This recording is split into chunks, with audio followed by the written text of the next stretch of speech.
제가 매주일마다 그냥 순서대로 하나님 본문을 설교하는데 오늘 본문에 새 인사말이 들어있는 거예요. 깜짝 놀랐습니다. 한번 보십시오. 오늘 19절이잖아요. 네가 밭에서 곡식을 벨 때에 그 한 뭇을 밭에 잊어버렸거든 다시 가서 가져오지 말고 나그네와 고아와 과부를 위하여 남겨두라. 그리하면 네 하나님 여호와께서 네 손으로 하는 모든 일에 복을 내리시리라. 제가 영어 성경을 찾아봤거든요. 여러분, 우리는 어떻게 인사합니까? 새해 복 많이 받으세요 이러잖아요. 미국 사람은 어떻게 인사해요? God bless you 이러잖아요. 오늘 이 본문이 바로 그겁니다. The Lord your God may bless you 이렇게 되어 있더라고요. 중학생들 적을 수 있죠? 받아 적을 수 있죠? 예. 희한하게 오늘 이 본문에 새 인사가 들어있는 거예요. The Lord your God may bless you. 할렐루야. 하나님께서 우리에게 복 주시면 제일 좋은 거죠. 아마 여러분 기억나실지 모르겠어요. 창세기, 출애굽기, 레위기, 민수기, 신명기 제가 요약해서 말씀드릴 때 이 신명기는 하나님께서 우리에게 율법, 규례, 규범 이런 것들을 주셨는데 이런 것들을 지키면 복 받는다. 이 내용이 신명기예요. 오늘 이 본문을 보면 어쩌면 사회 최초일 겁니다. 최초인데 사회적 약자 구제법. 하나님은 우리에게 공적으로 의무도 주셨어요. 이제 가난한 자에 대해서 어떻게 하라는 것을 공적으로 많이 말씀하셨어요. 근데 오늘은 내용이 뭐냐면요. 개인적 자선. 만약에 제목을 제가 바꾸려고 하면 사회적 약자에 대한 개인적 자선법 이렇게 할 수 있는데 너무 길잖아요. 그래서 제가 줄여서 그냥 사회적 약자 구제법 이렇게 했는데 하나님은 우리에게 공적으로 의무도 주셨어요. 사회적 약자에 대해서 너희가 보살펴야 된다. 그 말씀이 모세 오경 안에 많이 있습니다. 그런데 개인적 자선법은 이게 처음입니다. 개인적으로. 오늘 뭐라고 말합니까? 농사 지을 때 좀 여러분들이 어릴 때 어떻게 자라신지 모르겠는데 천석군, 만석군 집에 자라봤습니까? 저는 그 비슷한 집에 자라봤습니다. 우리 고향 동네 논밭이 다 우리 집, 우리 거였거든요. 그래서 그렇게 논밭이 많은 사람들은 밭에서 곡식을 벨 때 그 한 뭇, 이 한 뭇이란 말은 한 묶음 이런 뜻입니다. 그런 걸 밭에서 잊어버렸거든 다시 가서 가져오지 마라. 그래서 어느 정도 흘려놓고 와라 그런 말입니다. 그리고 뒤에 보면요 20절에 보면 네가 네 감람나무를 뜬 후에 그 가지를 다시 살피지 마라. 이 열매를 딸 때 그냥 쭉 땄으면 다시 돌아보지 마라. 좀 이래 몇 개 달려있어도 그냥 둬라. 이렇게 하는 거예요. 이 개인적인 거잖아요. 그래서 국가와 교회가 하는 공적 의무는 말할 것도 없지만 개인적으로도 자선을 베풀어라. 이런 말씀이에요. 근데 이 자선을 베풀면 어떻다고요? 하나님이 복을 주신다. God bless you. 오늘 본문 그대로 번역하면 The Lord your God may bless you. 하나님이 복을 주실 거다. 이렇게 말씀하고 계신 거예요. 하나님은 우리에게 이런저런 율법과 규례와 법도를 주시는데 사실은 그 모든 게 우리가 복을 받는 비결입니다. 여러분과 제가 다른 사람을 돕지도 않고 아끼고 모으고 하면 어느 정도 좀 모으긴 할 거예요. 근데 진짜 복은 못 받는 겁니다. 우리가 복을 받으려면 하나님의 말씀대로 순종해야 복을 받습니다. 여러분 복이란 거 제대로 받아보셨는지 모르겠어요. 이 복이란 것은 하나님의 말씀에 순종해야 복을 받습니다. 아껴서 남 도와주지 않고 그냥 이기적으로 산다고 해서 그렇게 해서 뭐 집을 장만하고 자동차를 장만하고 땅을 장만하고 하지만 그게 진정한 복은 아닙니다. 여러분이 야 하나님이 복을 주셨다 이 정도 되려고 그러면 하나님의 그 율법과 규례에 순종해야 되는 겁니다. 예. 여러분들의 직장과 사업도 마찬가지예요. 직장과 사업이 정말 번창하고 장막터가 넓어지려면 구약에 뭐라 했습니까? 11조 제대로 해야 됩니다. 할 걸 제대로 하면 복을 받게 돼 있어요. 이게 인색하면 많이 받지 못해요. 그러니까 아끼고 모으면 어느 정도는 모으지만 큰 복을 못 받는 거예요. 여러분 제가 늘 자주 말씀드리잖아요. 세계 지도 펴놓고 보세요. 어떤 나라가 잘 사는 나라입니까? 어떤 나라 국민 소득이 높습니까? 전부 다 기독교 국가입니다.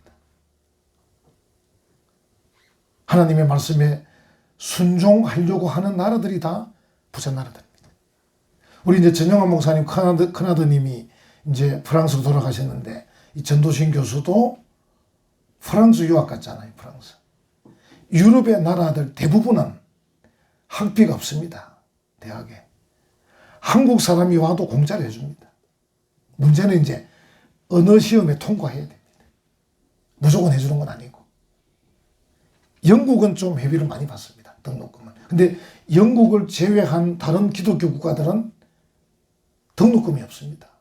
서류비 정도만 받습니다. 거기다가 한때는 그 넬슨 만델라가 대통령이었던 남아프리카 공화국은요. 한때는 생활비까지도 줬습니다. 우리 한국에서 유학 가면 등록금도 받지도 않고 생활비도 주고 심지어 집도 주고 자동차도 줬습니다. 한때는. 고신대학교 총장 지낸 김성수 총장 이런 분들 유학 갔을 때는 등록금 면제, 집도 주고 차도 주고 생활비도 줬습니다. 왜? 기독교 나라니까. 자기들보다 국민소득이 낮은 나라에서 유학 오면 최대한 편의를 보장해 주는 거예요. 멋지지 않습니까? 그 나라에 금덩이가 산에서 쏟아지고 있습니다. 그 나라에. 그 외에도 여러분 유럽의 나라들 다 사회복지국가 아닙니까? 다 부유하게 살고 있지 않습니까? 그 여러분들이 공부를 공짜로 하고 싶다 이러면은 독일이라든지 프랑스라든지 네덜란드라든지 이런 거 익히면 이제 공짜로 공부할 수 있습니다. 서울 가서 공부하는 것보다 훨씬 돈이 적게 됩니다. 그게 다 뭡니까? 바로 이런 성경에 근거해서 그들이 나눠주는 겁니다. 자선을 베푸는 겁니다. 제가 이 자선이란 단어를 찾아보니까요. 자선이란 단어의 반대말이 뭔가? 여러분 보겠어요? 자선이라는 것은 자비와 인정을 베푸는 거잖아요. 자비와 인정을 베푸는 자선의 반대말이 뭔가? 탐욕입니다. 탐욕. 욕심입니다. 욕심.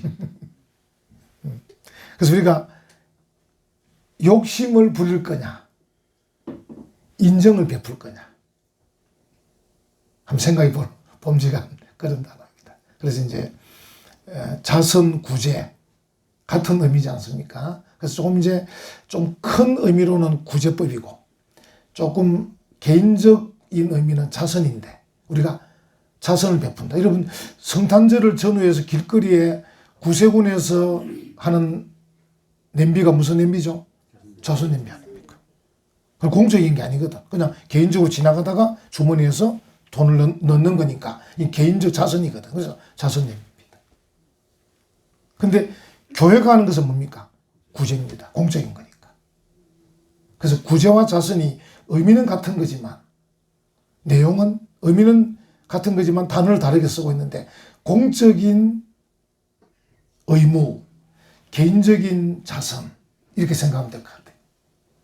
오늘 이 내용은 우리에게 너희가 개인적으로 좀 자선을 베풀어라 이렇게 말씀을 하고 계셔요. 여러분과 제가 만약에 하나님 앞에서 물질을 받았다. 왜 하나님 우리에게 물질을 주시나 하면 다른 사람에게 베풀고 나누라고 주시는 거다. 이렇게 생각하면 좋을 것 같아요. 오늘 이 본문에도 보면 뭐 곡식, 밭, 수확 뭐 이렇게 쭉 나오지 않습니까? 포도원, 감람나무 이 모든 게 요즘으로 말하면 직장이고 사업이고 또 뭐 소득이고 막 그런 건데 이 모든 것들이 결국은 하나님의 은혜로 우리에게 주어진 것들인데 하나님이 우리에게 주신 것은 이것 가지고 하나님께 영광을 돌리고 또 어려운 사람들을 도와주고 또 필요하면 베풀고 나누고 그렇게 하라는 것이죠. 제가 이제 얼마 전에 그 고신대학교 때문에 경주에 있는 장로님과 통화를 했어요. 경주에 있는 그 장로님이 있는 교회도 이제 2025년도에 고신대학교 어려운 학생들을 좀 돕게 장학금 보내주세요. 이렇게 통화하는데 그 장로님이 이제 말씀하신 그 자기 교회는 한 400명 정도 모이는데 작년에 무슨 일을 했는지 저희 설명을 하는데 이제 그 교회가 무슨 의논을 했냐면 경주에 있는 어려운 개척교회 가운데 좀 열심히 있고 목사님이 열심히 교인들이 좀 하려고 하는 상가에 있는 교회에다가 우리가 3억 정도를 지원하자 결정을 했어요. 그래가지고 이제 경주에 있는 개척교회 중에 3곳을 택해가지고 목사님들을 불러서 설교를 듣고 대담을 하고 이렇게 하고는 3교회 중에 투표해가지고 한 교회를 정해가지고 3억을 지원했다는 거예요. 그래서 경주 정도는 그 3억을 받은 그 교회가 자기 상가 전세금 빼가지고 이번에 건물을 마련했다는 겁니다. 목사님 우리가 그렇게 했습니다. 이러는 거예요. 장로님 정말 잘했습니다. 여러분 교회가 커도요 3억 도와주기 힘듭니다. 3천만 원도 힘듭니다. 300만 원도 힘듭니다. 우리가 얼마나 남에게 인색한지 모릅니다. 자기 것만 챙기지 인색합니다. 저도 창원에서 개척할 때도 개척해서 이렇게 있었는데 개척하고 뭐 교회도 건축하고 막 이렇게 하면서 지금은 그 교회가 건 30억 정도 건물을 갖고 있는 교회가 됐는데 그 만들기까지 주변에 있는 큰 교회들이 많이 도와준 교회가 100만 원 정도 도와줬어요. 진짜 1000만 원도 안 도와주고 1억이 뭡니까? 그런데 3억을 도와줬다는 거. 내가 야 장로님 교회 정말 좋은 교회다. 정말 교인들이 좋은 교인들이다. 그 헌금해가지고 다른 교회 3억을 톡 얘가 상가에 있는 교회 보고 건물 하나 사라. 작은 거라도. 그래서 합해서 샀다는 거 아닙니까? 감사한 일이죠. 그러니까 우리에게 어떤 물질이 주어지고 우리에게 어떤 건강이 주어지고 우리에게 어떤 집이 있고 자동차가 있다는 것은 이 뭔가 하나님의 영광과 이웃을 위해서 쓰고 베풀고 나누라는 뜻입니다. 여러분 자동차가 있다는 게 무슨 뜻입니까? 예배 열심히 참석하라 그 말 아닙니까? 자동차 몰고. 차 없는 분은 내가 열심히 안 해도 내가 별로 뭐 신경 안 씁니다만 좋은 자동차가 있는데 열심히 안 하는 것은 문제가 있는 것입니다. 또 집이 우리에게 주어졌다. 그 집에서 좀 국수 좀 자주 삶아야 되지. 국수 삶아서 좀 국수 먹으러 오세요. 이래야 되지. 어쨌든 뭐 그 상황 따라 다르지만 어쨌든 하나님이 내게 집도 주시고 자동차도 주시고 뭐 직장도 주시고 월급도 주시고 사업도 하게 하시고 뭐 건강도 주시고 이렇게 하셨을 때는 그것을 가지고 어떻게 할 거냐. 하나님을 위해서, 교회를 위해서, 이웃을 위해서 우리가 이제 나눠야 되겠죠.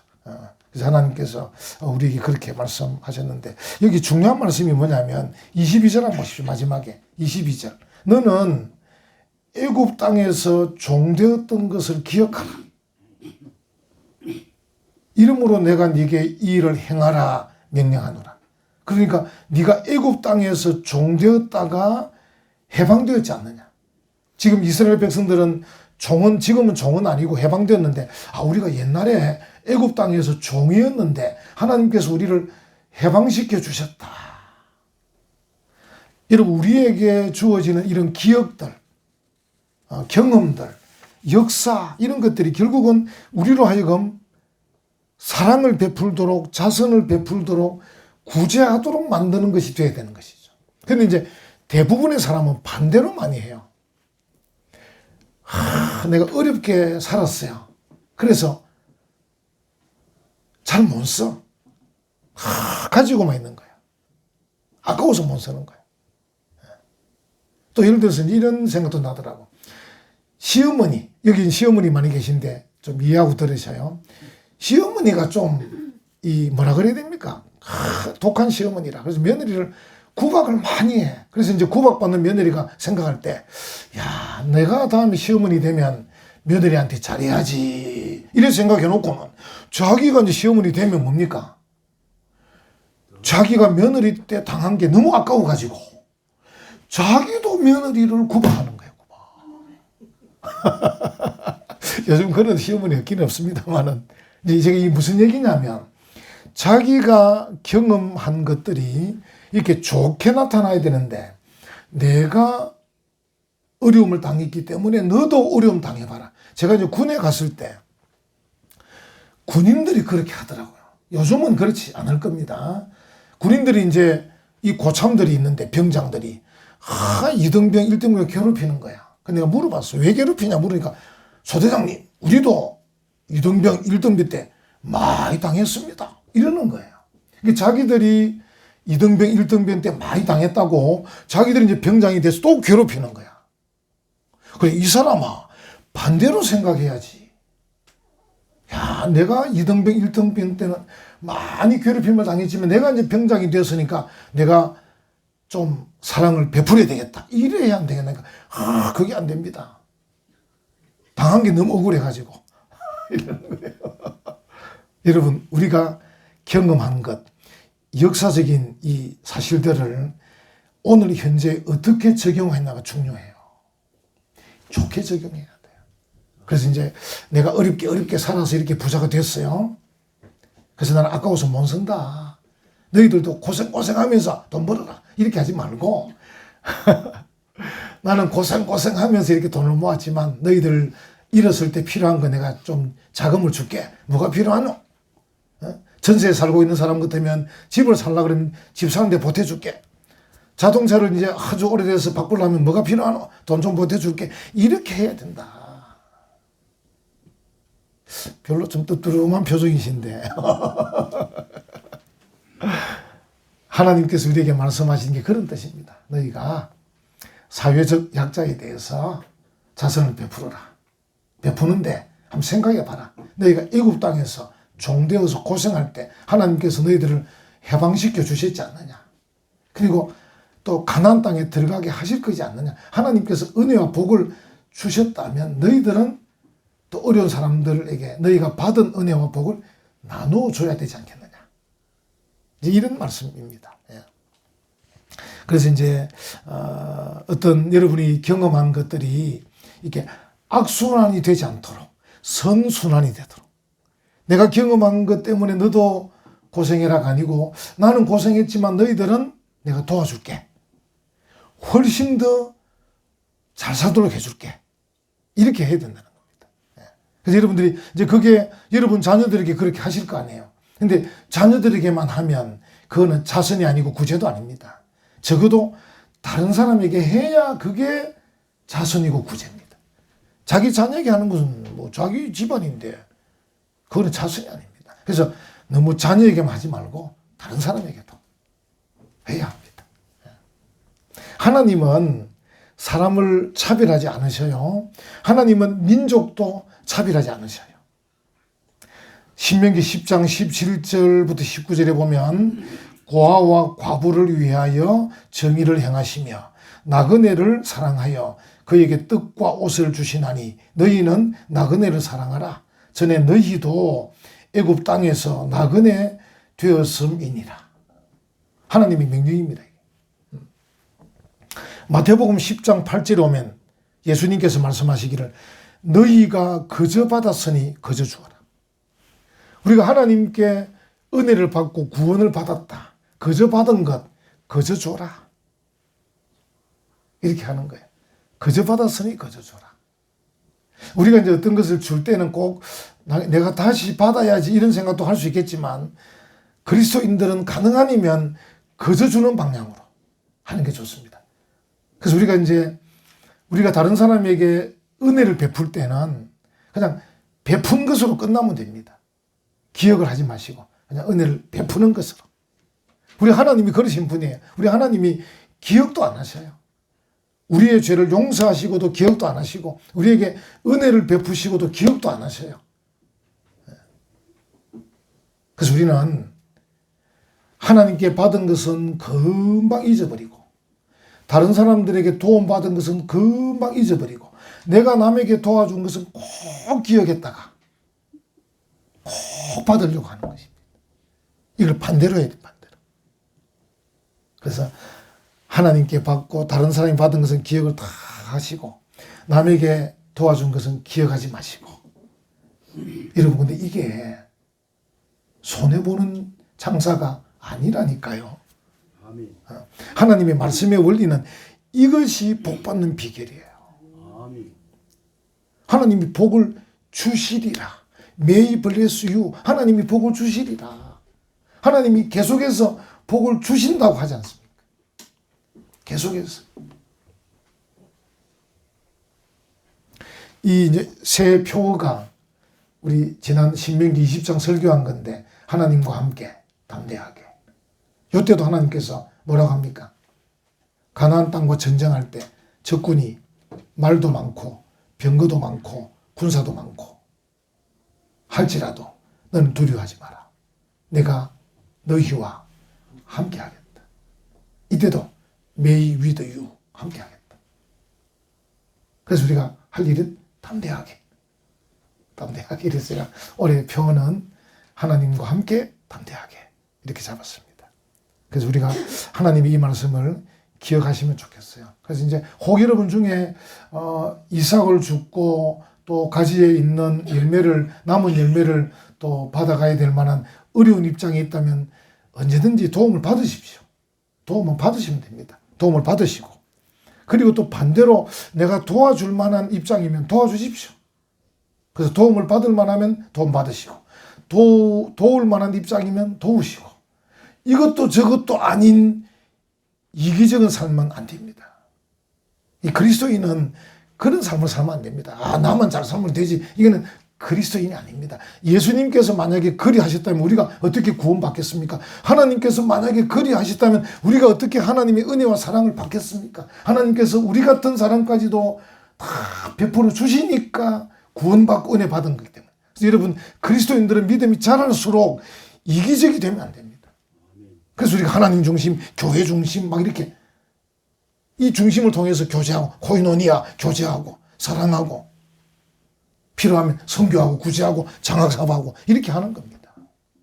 그게 그리스도인들의 참된 모습입니다.